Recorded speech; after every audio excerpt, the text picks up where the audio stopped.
అందమైన చర్మ సౌందర్యం మీ సొంతం. Second aqua radiance deep cleansing gel.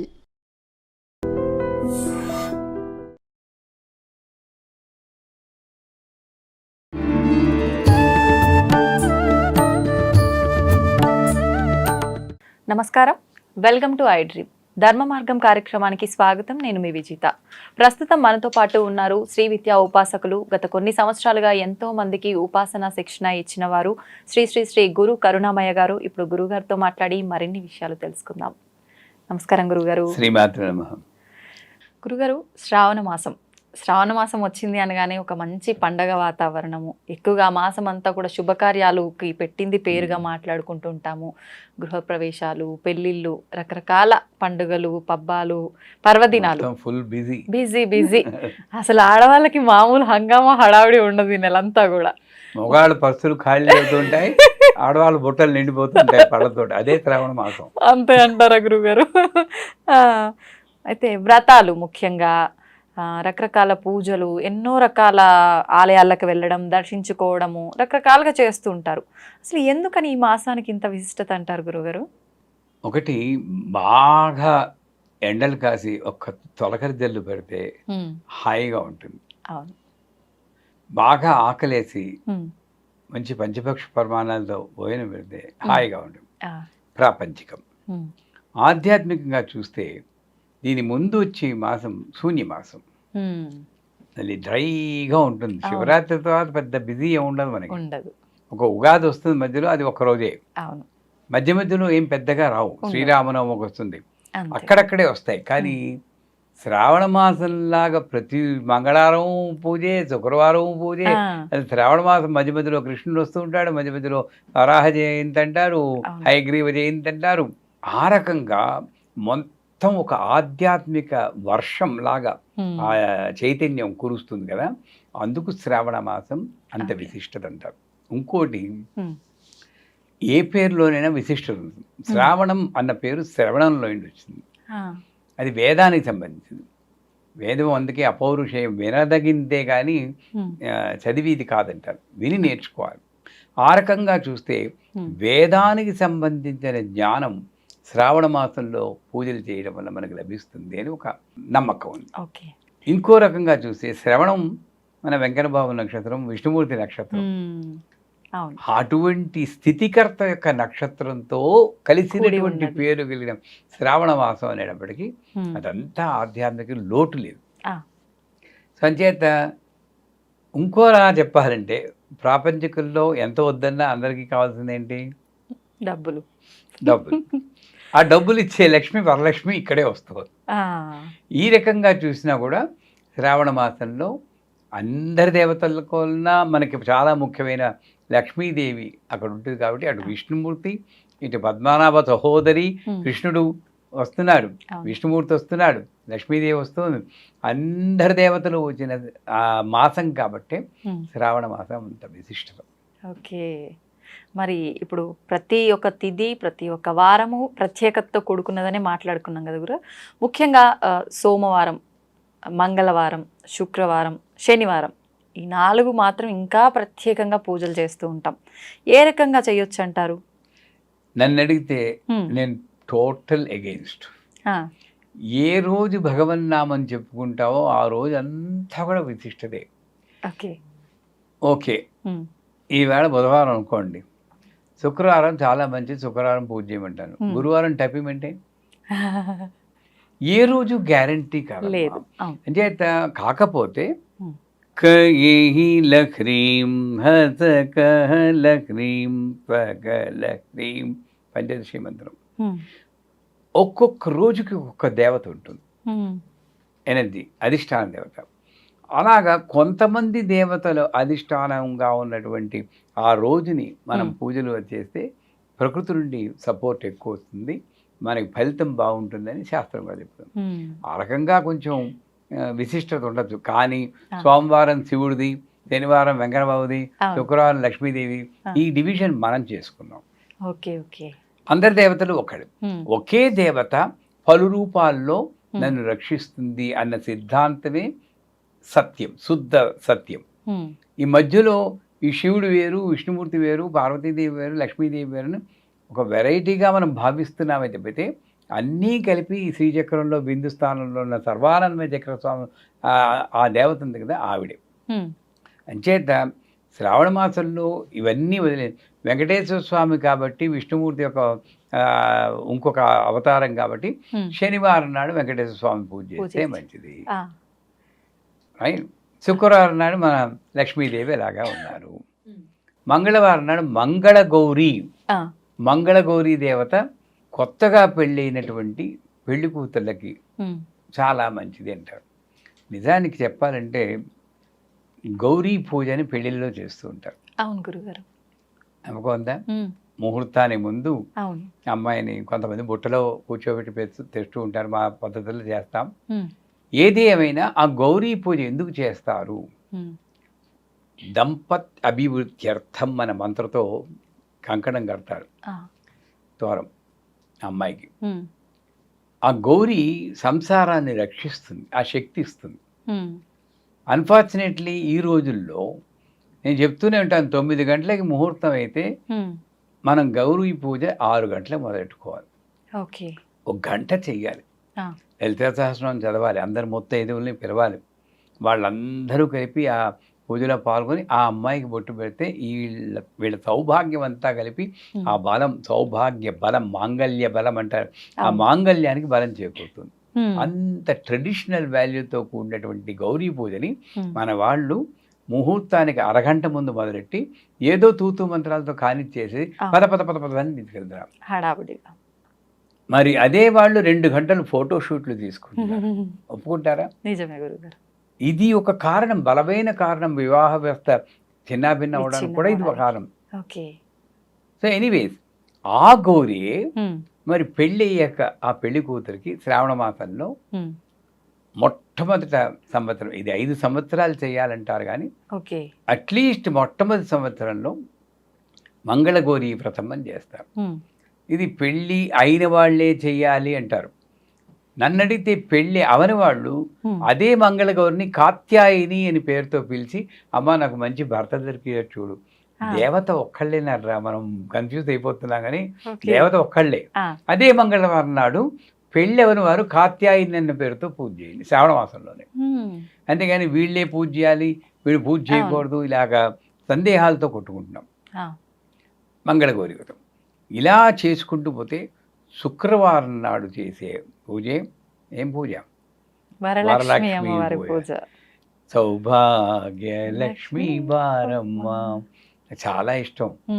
వాళ్ళందరినీ చూస్తే మాకు కూడా కనువిందు ఈ శ్రావణ మాసం. మగవాళ్ళకు కూడా చక్కగా అలంకారాలు కట్టుకుని గలగల పట్టుచీరలు నగలు గలగల్లాడుతూ మంగళకరంగా కనిపిస్తారు అందరూ, ఆడవాళ్ళందరూ దేవతా స్వరూపులు. అంతే.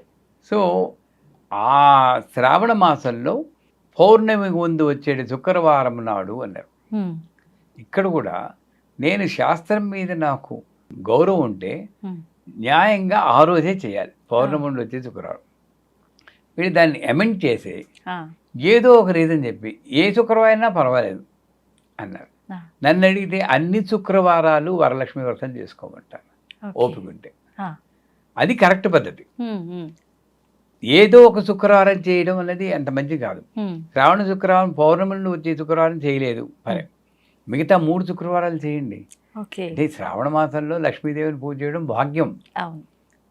శ్రావణ మాసంలో వచ్చే శుక్రవారం నాడు, శుక్రవారం నాడు పూజ చేస్తే శుక్రుడు భోగకారకుడు. ఏ సంసారం ఇంతున్నా డబ్బు ఇంతున్నా 10 రూపాయలు ఉంటే 10 రూపాయలు అనుభవించే భోగమే భాగ్యం. ఆ 10 రూపాయల్లో 9 రూపాయలు అనుభవించి ఇంకొక రూపాయి దానం చేస్తే అది సౌభాగ్యం. రెండింటికి అంత తేడా ఉంది. ఈ రెండింటిని ఇచ్చేటటువంటి తల్లి వరలక్ష్మీదేవి. ఆవిడ్ని మనం ఈ శ్రావణ మాసంలో పూజ చేస్తాం. చూడండి ఎంత విశిష్టత ఉందో నిజంగా. అయితే ఇప్పుడు గురుగారు మీరు అన్నట్టుగా 3 వారాలు చేయకుండా ఒకటే వారమే చేస్తుంటారు. మళ్ళీ ఆ ఒక్క వారం కూడా వీలు పడని వాళ్ళు ఏదో ఒక వారం చూసుకొని పెట్టుకుంటారు. అలా చేయొచ్చు అంటారా? ఎలాగైనా సరే శుక్రవారం నాడు ఏదో ఒక వారం శుక్రవారం నాడు మనకి మనస్సు స్థిరంగా ఉండాలి. చాలాసార్లు మీకు చెప్పాం, ఇది చెయ్యాలి అని తపన ఉండాలి, కానీ ఇది చెయ్యాలే అన్నట్టు చేయకూడదు. తప్పదు రెండింటికి తేడా ఉంది. అవును గురుగారు. ఒక బర్డెన్ కింద భావిస్తూ చేయకండి. ఇది చెయ్యాలి అని తపన ఉంటే, నన్ను అడిగితే ఎవరైనా ఉన్నారో లేదో నాకు డౌటే, కానీ శ్రావణ మాసంలో 4 శుక్రవారాలు చేసేయాలి. 4, 5 వస్తాయనుకోండి, ఆ 4 శుక్రవారాలు వరలక్ష్మి వ్రతాన్ని అసలైన అర్థం చేర్చుకుంటూ చేయాలి. మనకి పూజలు ఒక్క వ్రతం చేస్తే ఫలించాలి. వీళ్ళు మంగళగౌరి వ్రతాన్ని 5 సంవత్సరాలు చేయాలన్నారు. ఎందుకు? ఈ కొత్తగా పెళ్ళైనటువంటి పెళ్లి కూతురికి కొత్తగా సంసారంలో ఇవ్వడానికి వెంటనే ఇవ్వలేదు. ఈ గౌరీదేవి యొక్క శక్తి వల్ల మెల్లిమెల్లిగా ఈ పంచేంద్రియాలని మనం కంట్రోల్ చేసుకుని అక్కడ అడ్జస్ట్ అయ్యి బతకాలంటే 5 సంవత్సరాలు నువ్వు చేయాలను. 5 మంగళవారాలు కాదు, 5 సంవత్సరాలు అంటే 5 నాలుగు 20 అనుకోండి. అలాగా వరలక్ష్మి వ్రతం కూడా ఒక్కసారి చేస్తే మనకి ఫలితం ఇవ్వాలి. ఎందుకు మనకి ఇన్నిసార్లు లక్ష్మీ వ్రతం చేస్తున్నా మనకి ఆ భాగ్యం భోగం ఎందుకు కలగలేదంటే దాని అంతరార్థం తెలియకుండా చేస్తున్నాం అన్నమాట. ఏది ఎలా చేయాలో దాని విశిష్టత తెలుసుకుని ఆ తాదాత్మ్యంతో చేస్తే ఒక్క వరలక్ష్మి వ్రతంతో ఆ చారుమతి గల్లు గల్లు ఈ అనుభవాలన్నీ మనం పొందొచ్చు. అది సత్యం. సాధ్యపడుతుందా గురుగారు ఈ కలియుగంలో అనుభూతులన్నీ చెందడం? ఇది సాధ్యపడుతుందా లేదా అని చెప్పడానికి నాకు శక్తి లేదు, కానీ డెఫినెట్గా అనుభవం అయితే కలుగుతుందండి. ఉదాహరణ తీసుకుంటాం చూడండి. మీకు తెలుసు, మీ వరలక్ష్మి వ్రతం చేస్తూ ఉంటారు. ఆ వ్రతం ఎలా మొదలవుతుంది? ఏ వ్రతమైనా తర్వాత సెప్టెంబర్లో వినాయక చవితి వస్తుంది. మనం అనుకుంటాం ఆ పూజ టైంలో చేసి ఇదే పూజ అంటారు. కానీ కథ ఏం చెప్తుందంటే, పొద్దున్న లేచిన దగ్గర నుండి రాత్రి పడుకుని దాకా ఆ రోజంతా వరలక్ష్మీదేవిని గురించి ఆలోచిస్తూనే గడపాలి. అది ఫస్ట్ ప్రిన్సిపల్ చేయాల్సింది. సో ఆడవాళ్ళందరూ కూడా వరలక్ష్మి వ్రతం చేయాలంటే పొద్దున్నే లేవగానే మంచం మీదే ఓం శ్రీం హ్రీం శ్రీం కమలే కమలాలయే అని మంత్రం కానీ, లేదా లక్ష్మీ క్షేత్రముద్రాంతనయం శ్లోకం కానీ, హ్రీం మహాలక్ష్మి అయిన మంత్రం కానీ, పళ్ళు కూడా తోకోడు, ఆ మంచం మీద చెప్పాలి. అవునా గురుగారు? భయమేస్తుందా? పళ్ళు అమ్మవారి ఆధ్యాత్మిక మార్గంలో వెళ్ళాలి, పూజల్లో పాల్గొనాలి అని అంటే ఖచ్చితంగా మనం శుభ్రంగా ఉండాలి. ఒక ఎగ్జాంపుల్ చెప్తాను. మీరు ఇన్ని భక్తి కార్యక్రమాలు అందరికీ చెప్పిస్తున్నారు, సంఘంలో ఎంతో కొంత మార్పు తెస్తున్నారు. సో విజిత అంటే ఆ లక్ష్మీదేవికి చాలా ప్రేమ వచ్చేసింది. మీరు రేపు పడుకుంటారు, ఇలా పడుకోగానే రేపు పొద్దున్నే శ్రావణ మాసంలో తడుతుంది, అమ్మ విజిత నేనే లక్ష్మీదేవిని నేను అనుగ్రహించడానికి వచ్చాను. ఇప్పుడు ఎక్స్క్యూజ్ మీ పడుకోకుండా వస్తానంటారా? చెప్పండి. అస్సలు మరి పడుకోరండి, ఇలా ఆవిడ పోతుంది. మరి అదే మరి అప్పుడు లేని లాజిక్ ఇప్పుడు ఎందుకు వచ్చింది మీకు? అమ్మో, అప్పుడు అమ్మవారిని ఎలా కాదంటాం గురుగారు ముందు ప్రత్యేక. ఎందుకంటే ఇక్కడ లేదని మీకు చాలా నమ్మకం కాబట్టి తీరుబడిగా పడుకోవుతున్నాం అంతే. అక్కడ అమ్మ వచ్చేసింది నమ్మకం ఉంది కాబట్టి పడుకోకుండా నేను చెప్పగలను. ఓకే, ఇక్కడ తోవడం కాదు, ఇక్కడ తెలవాలి. అంటే అక్కడే చెప్పేసి స్నానపు గదిలో కూడా అమ్మవారి శ్లోకాలు చెప్పుకుంటూ ఓం నమో భగవతే వాసుదేవాయ. ఏ పతివ్రతకైనా భర్త పేరు చెప్తే ఇంకా పొలగించిపోతుంది, లక్ష్మీదేవి వాసుదేవుడి పేరు చెప్తే ఇంకా పొలగించిపోతుంది. అని ఓం నమో భగవతే వాసుదేవాయ మంత్రంతో స్నానం చేయండి. మీ వరలక్ష్మి వ్రతం స్టార్ట్ అయిపోయింది అప్పుడే, మంచం మీద అయిపోయింది, ఇదైపోయింది. తర్వాత పూజ గదికి వస్తారు. ఈ వంట వండుతున్న ప్రసాదాలు 9 నైవేద్యాలు చేస్తారా, 1 నైవేద్యం చేస్తారా? అది కూడా నేను డిబేట్లోకి వెళ్ళను. వాళ్ళు 9 నైవేద్యాలు చేయాలి, ఇన్ని నైవేద్యాలు చేయాలంటారు. ఎందుకంటారు? నేను ఇంతే నైవేద్యం చేస్తే ఆ నైవేద్యం కాస్తే నేను తినేస్తాను, ఇంకోటి పంతను. నేను 9 నైవేద్యాలు ఇంత చేస్తే 10 మందికి పంచడం కోసం అందరికీ పంచిదే మహానైవేద్యం. నేను ఒక్కడిని తింటే అది నైవేద్యం. ఇంత తేడా ఉంది. మహానైవేద్యం అంటే ఇది కాదు. సో నా శక్త్యానుసారం పిండి వంటలు చేసుకుని అన్ని నీ స్వీట్లు నేను తింటే ఏమవుతుంది? నాలాగా డయాబెటిక్ వస్తుంది నాకు వచ్చినట్టు. నేనే పంచాలి. అక్కడ కూడా భేదభావం లేకుండా ఇంట్లో పని చేసే పని మనిషికి కూడా నేను పంచగలగాలి. పంచని వాళ్ళు చాలామంది ఉన్నారు. మామూలు పట్టు చీర కట్టుకునే వాళ్ళకే పంచుతారు, మిగతా వాళ్ళు పనికిరారు వాళ్ళకి. ఇది చాలా తప్పు.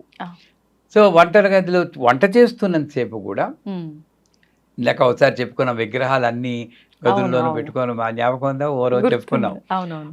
అలాగా ఆ విగ్రహం అన్నపూర్ణమ్మ అక్కడ ఉంటుంది కాబట్టి అక్కడ కూడా అన్నపూర్ణమ్మలో లక్ష్మీదేవిని చూస్తూ ఏదో ఒక శ్లోకం లక్ష్మీ అష్టోత్తరం కానీ లక్ష్మీ సూక్తం కానీ చెప్పుకుంటూ కానీ మీకు రాదు యూట్యూబ్లో వింటూ. పెట్టేసేయండి, ఆడియో పెట్టండి, అది వింటూ కలిగి పెట్టండి, భగవన్నామం చెప్తూ కలిగి పెడితే అది అమృతం అవుతుంది. అది నిజమైన నైవేద్యం. ఓకే. బా చాలా టైం అయిపోయింది, వరలక్ష్మి వ్రతం ఇంకా ఎప్పుడు అవుతుందో ఏమిటో, మళ్ళీ నేను షూట్కి వెళ్ళిపోవాలి అనుకుంటూ చేస్తే ఆ చక్కెర పొంగల్లో ఎక్కడ మిమ్మల్ని అంటలేదు. అంటే ఆ చక్కెర పొంగల్లో ఎక్కడ నైవేద్యం, అది ఎనర్జీ ఎక్కడ ఉంటుంది? అవును. ఆ రోజంతా కూడా అన్నమాట. అందుకే వాళ్ళు క్లియర్గా చెప్పాడు, ఆ రోజంతా కూడా లక్ష్మీదేవిని గురించి ఆలోచిస్తూ ఉండాలి. అయిపోయింది. పూజ గదికి వస్తారు. పూజ గదికి వచ్చాక అక్కడ ప్రతి అంశము కూడా చాలా ముఖ్యం. పీఠం ఏర్పరచాలన్నారు. ఠా తీసేస్తున్నాం, పేట వేస్తున్నాం. అక్కడ ఠా అని ఎందుకు పెట్టాడంటే, ఠా అంటే సంస్కృతంలో నిలువు అని అర్థం. విఠల్ అన్న పదం ఎలా వచ్చిందంటే ఈంటి పెలిస్తే ఠల్ ఒక ఇటుక వేసి అక్కడ నిలబెట్టాడు. కాళ్ళు పడుతున్నాను అమ్మవారికి, అమ్మా నాన్నకి నిల్చొని ఆయన ఇది పట్టేకి వస్తా అన్నాడు. అంత గొప్పవాడు నామదేవ్. అదే ఇంటి ప్లస్ టల్ దాని మీద నిలుస్తున్నాడు ఎవరు? కృష్ణుడు. అంచేత విఠల్ అయింది అది. అంటే ఠ అంటే అక్కడ పీఠం స్థిరంగా. ఎప్పుడు పీఠం అవుతుంది? మీరు వేసేది పీట వేసినా హ్రీం మహాలక్ష్మే నమః, హ్రీం మహాలక్ష్మే నమః, హ్రీం మహాలక్ష్మే నమః ఆ చిన్న మంత్రం చదువుగా. అది చెప్తే వెంటనే నాకు కమెంట్లో వస్తాయి, హ్రీంకారం నేను చెప్పచ్చా అండి? చెప్పచ్చా గురుగారు? ఇంకోళ్ళు నేను తిట్టచ్చా అండి అని ఎవరు ఎందుకు అడగరండి? మంచి చేయమంటే అది చెప్పచ్చా అండి అంటారు. ఇంకోళ్ళని తిట్టచ్చా అండి ఎందుకు ఎవరు? చెడు మాత్రం మీరు చేసేస్తున్నాం, మంచి చెప్తుంటే వినిపించుకోవట్లేదు, అందరూ చెప్పచ్చు. హ్రీం అనేది హృలేఖా బీజం. అంటే ప్రతి ఒక్కళ్ళు హ్రీం మహాలక్ష్మి అని అనుకుంటూ ఆ పీట వేయండి. దాని మీద ఒక గట్టి అంచుగల వస్త్రాన్ని పరచాలంటారు. అక్కడ కూడా స్పెసిఫికేషన్ చెప్తారు. గట్టి అంచు అంటే నమ్మకం, మొక్కవోని నమ్మకం. అంతేగాని ఇన్ని సంవత్సరాలు చేస్తున్నాను అయినా ఏమీ రావట్లేదు అనుకుంటూ నీరసపడుతూ కొంతమంది మన క్వశ్చన్లోనే వస్తుంటుంది. అది గట్టెంచేది, అసలు అంచేలేదు, పోగులే లేవు దానికి. గట్టెంచి అంటే భగవంతుడి మీద ఉన్న నమ్మకం. ఈ మాత్రం భాగ్యం ఇచ్చింది. ఎంతమందికి దొరుకుతుంది పూజ చేసుకుని భాగ్యం? ఆ వంద తర్వాత కండిషన్ పెడతాడు, ఆ వస్త్రం కనబడకుండా అంత బియ్యం పోయాలి. అంటే ఏమిటి? వస్త్రం మాయ అయితే మాయని కప్పేసే భక్తి నాకుండా ఒక్కొక్క బియ్యపు గింజ, ఒక్కొక్క భక్తి బియ్యం. అక్కడ కూడా మన వాళ్ళు కొంతమంది ఉద్దండులు అది ఇంకోటికి ఇచ్చేది కానీ రేషన్ బియ్యం వేసుకుంటారు. అవునా? మనం తినడానికి బాసుమతి, పక్క వాళ్ళకి రేషన్. తప్పేనా? ఇంకా వరలక్ష్మి ఏముంటుంది అక్కడికి? ఉన్నది కలశమే, ఏమీ లేదు అక్కడ. అంటే మంచి బియ్యం పోసి ఆ వస్త్రం కనబడకుండా అంత భక్తిగా ఒక్కొక్క బీజంతో ఒక్కొక్క మంత్రం చెప్తున్నట్టు అంత అన్నిసార్లు చెప్పుకుంటాం. అయిపోయింది. మధ్యలో కలశం పెట్టారు. ఎక్కడ చెప్పుకున్నా తెలియదు. కలశము అంటే అక్కడ పెట్టి ఇది కథలో చెప్తాడు. కలశము బంగారముతో కానీ, వెండితో కానీ, ఇత్తడి లేక రాగితో కానీ, తుదకు మట్టితో కానీ చేసి పెట్టాలి. లోభత్వం పనికిరాదు అంటారు. అంటే ఏమిటి? కలశం ఇక్కడ పెట్టిది కాదు, ఇదే కలశం. కలశస్య ముఖే విష్ణు, కంఠే రుద్ర సమాధిత, మూలే తత్రతో బ్రహ్మ, మధ్యే మాతృగణాసుత, కుక్షౌతుసాగరా సర్వే, సప్తద్వీపా వసుంధర. 7 చక్రాలు ఇక్కడ ఉన్నది, 7 సముద్రాలు. అందుకే కలశంలో నీళ్లు పోయాలి. బియ్యం వేస్తుంటారు. ఈ కలశమే మనం శరీరం. ఆ శరీరంలో ఉన్న ప్రాణశక్తే నీళ్లు. నీళ్లుంటే సరిపోతుందా?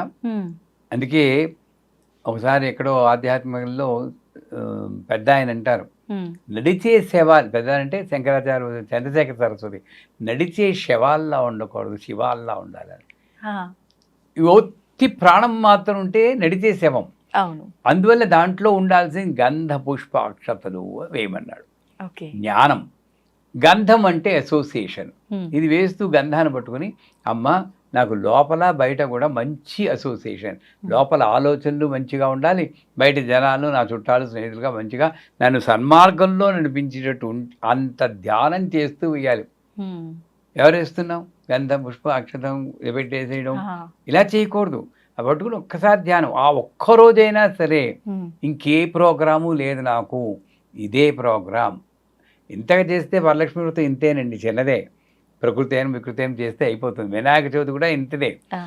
ఎందుకు ఇంత దాంట్లో అంత ఫలితం ఉంటుంది? మొదటి నుండి నేను ఇలా చేస్తే అంత ఫలితం వస్తుంది. ఓకే. గంధం వేస్తూ ఆ ధ్యానం చేయాలి. పుష్పం, మంచి చిన్న పుష్పం తీసుకోండి. అమ్మ నా హృదయం కూడా విశాల హృదయం ఉండేటట్టు అనుగ్రహించు తల్లి, నేరో మైండెడ్ మొగ్గలా కాదు అని చెప్పి అలా తలుచుకుని విశాల హృదయంతో దాన్ని వేస్తారు. అక్షతలు, నడుము విరక్కూడదంటారు అక్షతలకి. విరిగిన నూకలా వేస్తుంటారు కొంతమంది, రవ్వలాగా. అసలు విరక్కూడదు. అందుకే బాస్మతి రైస్ని తీసుకుని కొంచెం పసుపు కలిపి ఒక చుక్క నెయ్యి వేసి దాంతో అక్షతలు చేసుకోవాలి. నీళ్లు కలిపి చేస్తే అది మెత్తబడిపోయి విరిగిపోతుంది. అవును గురుగారు. విరిగితే దాని క్షతము కానిది అక్షత అంటే విరగంది. విరగంది అని చెప్తే నేను విరిగిన రవ్వ వేస్తే ఉపయోగం ఉంది. ఆ అక్షతలు పట్టుకుని అంటే మొక్కవోని సంకల్పం అంటారు. అమ్మవారు నన్ను రక్షిస్తుంది, నాకు భాగ్యం ఇచ్చింది, ఇస్తుంది కూడా అని చెప్పి అది ఈ మూడు వేసాక పంచ పల్లవములు పెట్టమంటారు. 5 ఆకులు. కానీ డిస్క్రిప్షన్ రావి మర్రి వేప మామిడి అంటారు, అవన్నీ వెళ్ళొద్దు మనం. ఎప్పుడు దొరికి 5 మామిడి ఆకులు కానీ 5 తమలపాకులు కానీ తిరగేసి పెట్టాలి ఆ కోస పైకి వచ్చేటట్టు. అదే 5 ఇంద్రియాలకు సంకేతం. ఇప్పుడు మనమే అక్కడికి వస్తున్నాం. ఇక్కడ ఉన్నదే దేహము, ప్రాణము, వాసనలు, ఆధ్యాత్మిక వాసనలు, ఇంద్రియములు వచ్చాయి. దీని మీద ఒక కొబ్బరికాయను పెట్టాలి. ఇక్కడ కూడా పీచు తీసేయాలా, పీచు ఉంచాలా, రెండూ కరెక్టే. పీచు తీసేది కరెక్టే, పీచు తీయకపోవడం కరెక్టే. నేను పీచు తీయను, కానీ తీసేవాడు తీస్తే 3 కన్నులు కనబడతాయి. ఆ కళ్ళు కనబడడం కోసం తీస్తారు వాళ్ళు. మూసుకుపోయి కళ్ళు కనపడడం అంటారా? నేను పీచుంటే అందంగా కనపడుతూ కాస్త రవికి బాగా పెట్టద్దని నేను, రెండూ కరెక్టే. వాళ్ళది తప్పు కాదు, నాది తప్పు కాదు. సో ఎంత ముఖ్యం ఏంటంటే ఆ కాయకి ఎక్కడ బొల్లి లేకుండా పూర్తిగా పసుపు రాయాలి. ఇంత తీసుకోవడం, ఇలా ఇలా పులివేయడం అలా చేయకూడదు. బాగా దట్టంగా పసుపు సౌభాగ్యం బాగా నిండా పెట్టి కళ్యాణ తిలకం దిద్దా. మీకు 2 అమ్మాయిలు అన్నారు కదా, ఆ దిద్దుతూ అమ్మ నా పిల్లలకి మంచి భర్త, ఎప్పుడు కళ్యాణ వయస్సు వస్తుందో అప్పుడు మంచి భర్త లభించేటట్టు నీకు కళ్యాణ తిలకం దిద్దుతున్నాను కదా, వాళ్ళకు కూడా కళ్యాణ తిలకం దిద్ది యోగ్యతను నాకు కల్పించు. చూడండి ఎంత ప్రార్థన చేసుకోవచ్చు అనుకుంటూ కళ్యాణ తిలకం దిద్దా. అది ఆత్మ సంకేతం. దీని మీద మన సమోసాలాగా మడత పెట్టి చేస్తారు కదా, సమోసా మడుపు, ఆ మడుపు అలా మడిచి రవికుంటని వెంటనే సమోసా మీద పోతుంది దృష్టి. అలా మడిచేసి అమ్మవారికి ఆ వస్త్రాన్ని లాగా పైన పెడతాం. అదేంటే ఓ రూపు వస్తుంది అనమాట. ఇప్పుడు నాలో ఉన్నటువంటి శరీరమే, నాలో ఉన్నటువంటి శక్తే అక్కడ పెడుతున్నాం. అందుకే కథలు చెప్తాడు, కలశం మీద అమ్మవారిని ఆవాహన చేయాలంట. ఏ కలశం? ఈ కలశం కాదు, ఈ కలశం మీద అమ్మవారిని ఆవాహన చేయాలి. ఎప్పటి నుండి? పొద్దున్న మంచం మీద లేచిన దగ్గర నుండి. భయపడిపోకూడదు, రేపు చెయ్యాలి మీరు. లక్ష్మీ అర్థమైందా? సరే, అయిపోయాక ఇంకా మామూలుగా మిగతా కథలు మామూలు చేస్తారు. చేశాక 9 పోగులు గల తోరణం కట్టుకోండి. 9 ముళ్ళు వేసి 5 పోగులు 9 పోగులు కొంటారు, అక్కడ కొట్టుకుంటూ చచ్చిపోతూ ఉంటారు. అది ఇది కరెక్ట్, ఇది కరెక్ట్, ఏదో ఒకటి 5 పోగులనే వేసి 9 ముళ్ళు వేసి కట్టుకోండి. ఎందుకు? నవయోన్యాత్మక శరీరం, నవరంధ్రాలతో నవమాసాలు చెరబడి నవరంధ్రాలతో భూమిపై దిగబడి మానవ శబ్దంలో ఉన్నటువంటి నవశబ్దాన్ని జోడించి మనం ఉన్నాం. నవ అన్నదానికి అందుంది. అందుకు ఆ 9 గ్రంథులు ముళ్ళు వేసి, ఇవన్నీ గ్రంథి అంటే ఏమిటి? ఈ కాస్మిక్ ఎనర్జీ ఫ్లో అవ్వకుండా ఉండే అడ్డు. మనకి 3 చెప్పారు లలితా సహస్రం, బ్రహ్మగ్రంథి, విష్ణు గ్రంథి, రుద్రగ్రంథి. 3 కాదు ఇంకా 6 గ్రంథులు యాడ్ చేసి నాలో ఉన్న అడ్లు అవి. ఆ అడ్లుకి అధిష్టాన దేవత ప్రథమ గంధిము కమలాయనమ ఏదో మంత్రాలు ఉంటాయి. ఆ పేర్లు చెప్పి అన్ని 9 గంధుల మీద పసుపు కుంకుమ వేసి తోరం కట్టుకోవడం వల్ల నాలో ఆధ్యాత్మిక శక్తి అడ్డు లేకుండా ప్రవహించుకాక. అది తోరం మంత్రం కూడా ఉంది. ఆ మంత్రంలో అర్థం ఇదే, సౌభాగ్యం నాకు వచ్చుగాక. పద్నామి దక్షిణే హస్తే అని నవసూత్రతో ప్రభం అని వస్తుంది కదా, ఆ సౌభాగ్యం వచ్చుగాక అని కట్టుకోవాలి. తర్వాత వాయనం ఇవ్వాలి అంటారు. అక్కడేంటి, వాయనంలో 9 బూర్లు పెట్టి మంగళ ద్రవ్యాలని పెట్టి పసుపు కుంకుమ గాజులను పెట్టి ముత్తైదుకి ఇస్తారు. ఏమంటారు, ఇస్తినమ్మ వాయనం పుచ్చుకున్న వాయనం, ఇస్తినమ్మ వాయనం అక్కడ ఏంటి తెలుసా అండి, అసలు ఒకసారి ఇచ్చి ఊరుకోవాలి. ఇస్తున్నాం పుచ్చుని ఎందుకంటే ఎవరికైనా డౌట్ వచ్చిందా? నిజమే గురుగారు. ఎందుకని? ఎందుకంటే అది ఇచ్చేది యాక్చువల్గా ఆ సువాసినికి ఇవ్వట్లేదు మీరు, ఆ సువాసిని రూపంలో ఉన్న వరలక్ష్మీదేవికి ఇస్తున్నారు. ఇస్తినిమ్మ వాయనం. అక్కడ ఉన్నవి చీరారవికలు కూడా కాదు, నా భక్తి, నా శ్రద్ధ, నా నమ్మకము, నా సరెండర్, శరణాగతి అన్న వాయనం నేను ఇస్తున్నాను. పుచ్చుకున్న వాయనం ఆవిడ సంతోషించి నాకు సౌభాగ్యం ఇచ్చేస్తుంది. అది నేను పుచ్చుకుంటున్నా. మరి పుచ్చుకుంటే 3 సార్లు పుచ్చుకుంటే బాగా గట్టిగా ఉంటుంది కదా. ఇస్తినమ వాయనం, పుచ్చుకున్న వాయనం, ఇస్తినమ ఇది కంటిన్యూ కాదు. 3 సార్లు కాదు, 4 సార్లు, 5 సార్లు, 8 సార్లు చెప్పుకున్నా పర్లేదు. అలా 10 సార్లు చెప్తే ఆవిడ ఇవ్వమ్మా నేను ఇంటిపోవాలని టైం అయిపోతుంది. అదే ఒక మినిమం 3 సార్లు చెప్పుకునే తర్వాత పూజ చేసిన బ్రాహ్మణుడికి యథాశక్తి దక్షిణలు ఇచ్చి సంస్కరించాలంటారు. అది ఆచారం. పోతే కథకు వస్తే, కథ మన వాళ్ళు తెలిసిన కథ అయినా కదా అని గడగడగడగడగడా చదివేస్తారు. దాంట్లో ముఖ్యమైన వాక్యాలు మర్చిపోతున్నాము. ఏంటవి గురుగారు? ఆవిడ పేరే ముఖ్యం. ఫస్ట్ చారుమతి. చారు అంటే ఏంటి? 4 అదొకటి. చారు అనేది పైనాపిల్ చారు, మిరియాల చారు అది కాదు. చారు అంటే సంస్కృతంలో అందమైన అని అర్థం. చారు హసన్, చారు హాస, ఆ పేర్లు మంచిగా నవ్వివాడను. చారు హసన్. చారుమతి అందమైన బుద్ధి కలది. అంటే హీరోయిన్కి అందమైన బుద్ధి ఉంది, ముందే చెప్పేస్తున్నారు క్యారెక్టర్ని అంతా. అందమైన బుద్ధి ఎలా ఉంటుందో వర్ణిస్తాడు. ఇది ముఖ్యం వరలక్ష్మి వ్రతం.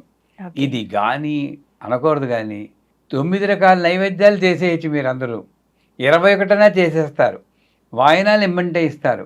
ఈ ఒక్క లైను పాటించడానికి ఇంకో జన్మెత్తాలి, శ్రమించాలి అలా అందుకు. ఎందుకంటే చారుమతీదేవి ఉదయాన్నే నిద్రలేచి, అదే కష్టం మనకి, సూర్యుడు రావడానికి ముందే లేవాలి. గయ్యాళిగాక మితముగా సంభాషించు, ఇది కూడా కష్టమే. ఇంకా కష్టం వస్తుంది. పెనిమిట్ని అత్తమామలను దైవముగా భావించి, అంతే ఇంకైపోయి. ఇంక వరలక్ష్మి వ్రతం చేయడం ఇంపాసిబుల్. చేయకుండా ఏం లేదు, మేము ఎందుకు చూస్తాం. అలాగే ఇదే మెయిన్. భర్తను అత్తమామలను దైవంగా ఆ ఒక్కరోజైనా భావించండి రా బాబు. మా అమ్మగారు ఇప్పటికీ నేను గుర్తుంది, 3:30కి లేచి మా నాన్నగారి కళ్ళకి అద్దుకుని మంగళసూత్రం తీసుకుని ఇలా అద్దుకుని అప్పటి నుండి మొదలెడుతుంది అనమాట స్తోత్రాలు.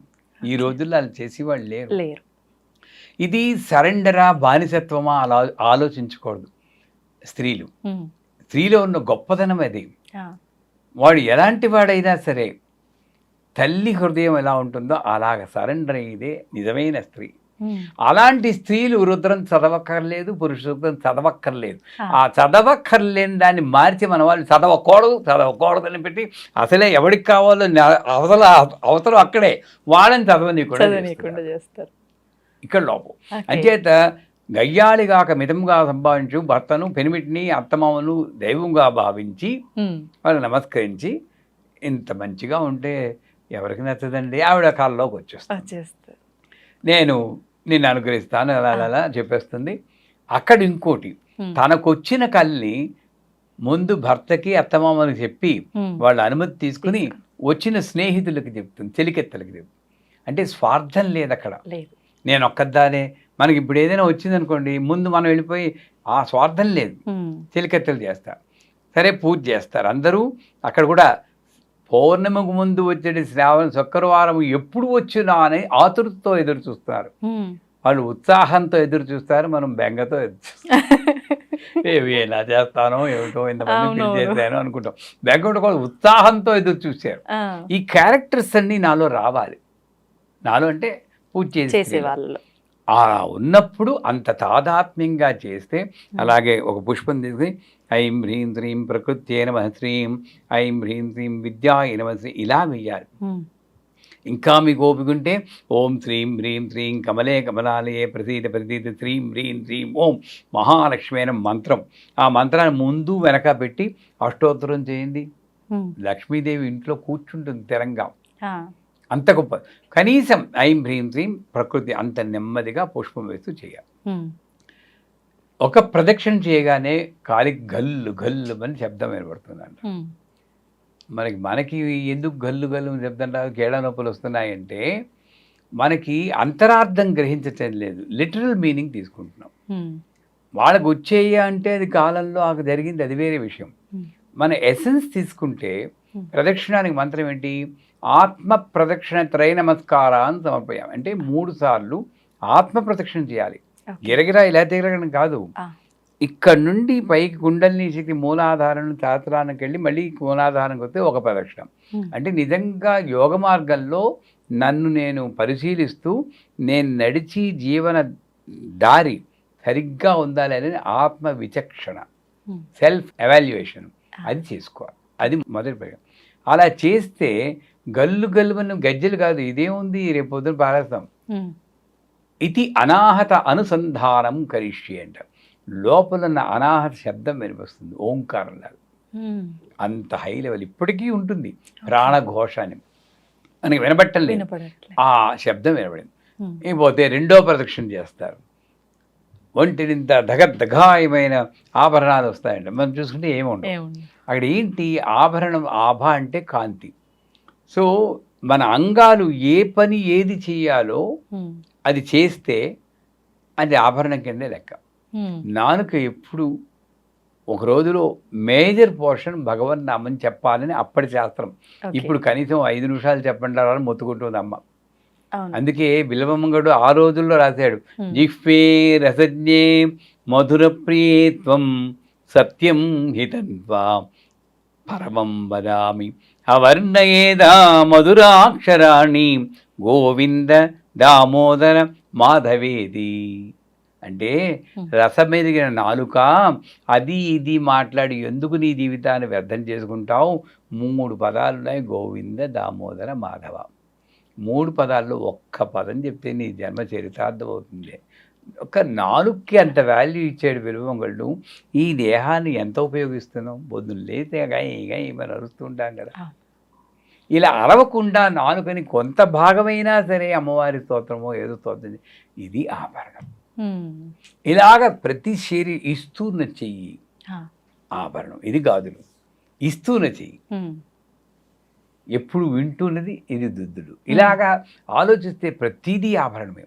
అటువంటి ఆధ్యాత్మిక చైతన్యం వచ్చింది. 3వ ప్రదక్షిణ చేస్తారు. వాళ్ళని ఇళ్ళకి తీసుకువెళ్ళడానికి గుర్రాలు ఏనుగులు పూల్చిన బంగారు రథాలు వస్తాయంట. అంటే స్త్రీలందరికీ అది స్వార్థం అని అన్ను, భర్త కన్నా ముందు వెళ్ళిపోవాలనుకుంటారు అందరూ. అంటే ఇది ఒక రకంగా ఏంటంటే మన సమాజం భర్త లేని స్త్రీని అంత లోకుగా చూస్తుంది కాబట్టి ఆ స్థితి అంటే భయం. వీళ్ళని తప్పుపట్టను, సమాజాన్నే తప్పుపడతారు, భయంకరంగా చూస్తారు వాళ్ళు. మానవత్వం లేదు ఈ స్త్రీలకే. మళ్ళీ ఇదే స్త్రీయే, అవునా అంటే ఒప్పుకుంటారు. ఆ స్థితి నాకు రాకూడదని భయపడుతుంది, అంతేగాని ధూమావతి అనే దేవత కూడా ఆవిడే. అంచేత ఇళ్ళకి తీసుకెళ్ళడానికి గుర్రాలు ఏనుగులు పుంచిన రథాలు చేయంటే సౌభాగ్యవతిగా భర్త ఒళ్ళో తలపెట్టుకుని దైవనామస్మరణ చేస్తూ హాయిగా అలా వెళ్ళిపోయే సౌభాగ్యం వస్తుంది. ఇది రథం. అది కొద్ది మందికి వస్తుంది. అటువంటి సౌభాగ్యాన్ని ఇచ్చేటువంటి వరలక్ష్మి వ్రతం ఈ చెప్పిన విధంగా మనం ఇక మీదట వచ్చి శుక్రవారం నాడు ప్రతి స్త్రీ చేయగలిగితే కొంత కాకపోతే కొంత అర్థం చేసుకుంటూ ఆ భావనతో చేస్తే, తర్వాత ఇది అయిపోగానే వాయినాలు ఇస్తారు. ఆ వాయినాలు ఇచ్చేటప్పుడు కూడా బుట్టలో బత్తాయి పళ్ళు పెట్టుకుని ఉసురుమంటూ మెట్లెక్కి వెళ్తారు. ఏం లాభం? ఆడికి వెళ్ళాక ఆ స్త్రీకి కాళ్ళకి పసుపు రాస్తున్నప్పుడు అమ్మవారి కింద భావించి రాయాలి. ఆవిడ మాట్లాడకుండా ఉండమన్నారు ముందే. ఓకే, ఇలా కూర్చోవాలి విగ్రహంలాగా. గంధానగానే వీళ్ళు ఇలా అంటూ ఉంటారు. ఏముంది అక్కడ? అవేర్నెస్ ఎక్కడ ఉంది? అరటిపండు దగ్గర నో అంటూ ఉంటారు. ఇంక సువాసన దేవతారూపం ఎక్కడుంది? అమ్మలక్కలాగా ఉంటారు. అలా కాకుండా అమ్మ నువ్వు దేవతని పరిస్థితి దేవతలా నా ముందు అని గంధం మెల్లిగా రాయాలి. అరటిపండు తీసి కింది పెదవికి ఇలా తగిలించాలి. ఇది కరెక్ట్. తినిపించేసేయకూడదు. ఆ పువ్వులని చెప్పి వాడు కరెక్ట్గా ధ్యానం ఉంటే మీరు ఇలా పీకేసి హింస పెట్టేది దాంట్లో దొప్పుతారు. ఏమిటి అంత తెలీదు. ఆ పువ్వులు తీసుకెళ్ళి ఒళ్ళో పెట్టాలి, వస్త్రాలు ఒళ్ళో పెట్టాలి. చివరగా ఇక ఏ మాటలు మాట్లాడకూడదు. పశువు రాస్తున్నా మీ అబ్బాయికి పెళ్లి కుదురుతుందా, మీ అక్కడ తీస్తుంది, చీర బాగుంది అంటారా లేదా? నేను తప్పట్టకండి, నన్ను ఇలాగే చేస్తున్నారు. అందుకే వరలక్ష్మి వ్రతాలు ఉత్తిన నామకే వస్తాయి. ధ్యానంతో హ్రీం మహాలక్ష్మి హ్రీం మహాలక్ష్మి ఆవిడ చేయాలి, ఈవిడ కూర్చోవాలి. చివరగా ఒళ్ళో అమ్మవారి ఒళ్ళో తలబెట్టి మంత్రసిద్ధిర్భూయాత్ అన్న మంత్రం. మంత్రసిద్ధిర్భూయాత్ అంటే నేను ఏ స్తోత్రం చెప్తున్నానో అది ఫలించేటట్టు అనుగ్రహించు తల్లి. పోయి సంస్కృతం రాదు, తెలుగులో చెప్పండి. ఈనాడు పూజ చేస్తున్నానమ్మా, అది ఫలించేటట్టు అనుగ్రహించు తల్లిని అమ్మని పట్టుకున్నట్టు అలా పట్టుకుని తలపెట్టాలి. ఇది సువాసిని పూజ. చేయమని అందరు నేను ఈసారి చేస్తాం గురుగారు. ఒకసారి ఇలా చేస్తే వరలక్ష్మీదేవి అంటే అష్టలక్ష్ములతో కూడిన మహాలక్ష్మి మన ఇంట్లో ఉంటుంది, అందులో సందేహం లేదు. తప్పకుండా ఈసారి మీరు చెప్పినట్టుగానే పాటిస్తాము, చేస్తాం గురువుగారు. నెక్స్ట్ టైం మీరు వచ్చిన తర్వాత మాట్లాడుకుందాం. ధన్యవాదాలు గురుగారు. నిజంగా చాలా మంచి విషయాలు ఎంతో అర్థవంతంగా మా అందరికీ అర్థమయ్యి మేమందరం విని పాటించే విధంగా చెప్పారు. ధన్యవాదాలు గురుగారు.